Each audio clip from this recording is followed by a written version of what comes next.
the last thing that came from that talk was trusting the FA. Now, Andy got asked, "Do you trust the FA?" And he said no, based on obviously what happened in that game. How do you feel about the London FA in general? I've lost all How, respect for him. And then I want to just put that to yourself and other people listening in. Do you trust your local FA?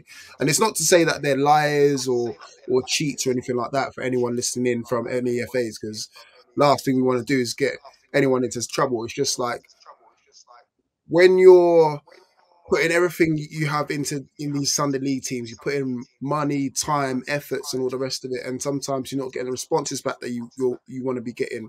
You're not getting value for money, for example. Like it makes you question certain things. So that's just the reason why I just thought it's an interesting question that Tabriz brought up.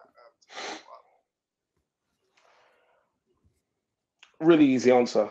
No, I don't trust any FA. I don't trust any organisation that isn't run with complete transparency and openness, and an organisation that isn't run with a genuine interest in growth. Any organisation that cuts its nose off to spite its face most of the time isn't really there to serve the people. Any organisation that puts money and profit over service isn't really there for the people. And I think any local authority that's run that way, and ultimately that's what an FA is, it's an authority of football. Any local authority of football should be run very similar to a council, where there is some transparency, where there is elements of information that's open to the public, but instead it isn't. Everything's closed room, closed office, closed door, backroom conversations, and people are kept out of the loop. That's not good for anybody. So Mm-hmm. no, I don't trust any FA. I don't trust any organisation that's run that way. There has to be a level of transparency, and there has to be a level of genuine communication from hierarchy down to people on the ground.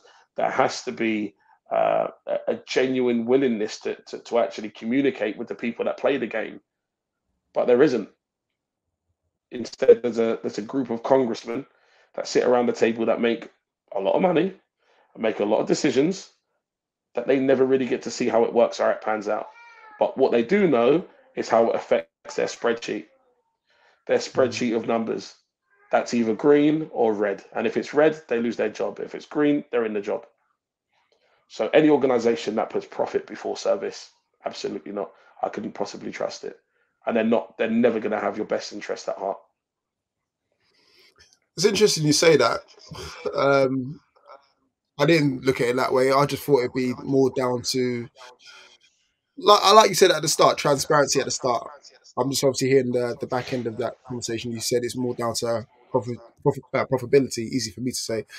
Um, but now you've got all these other leagues sprouting out. Like, are we now kind of taking matters into our own hands now and starting to, shift the goalposts, as they say in the old cliche? Is that the way forward, or do we need to kind of have a little middle ground and say, look, we need more transparency from your side. We need to be in on these board meetings. We need to be on the board, that sort of stuff. That should be happening.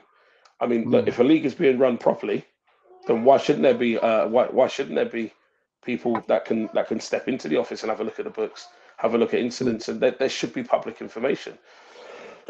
Instead, they hide behind GDPR, even though there isn't any real GDPR threats because you can block out personal information. But these things should be made public. They should be allowed to be viewed, and the FA should be allowed to be judged on them the same way the league should be. And you know where I stand in the leagues, right? Because we already had that conversation. Mm. We've already had that conversation about leagues and transparency Mm-hmm. and honesty.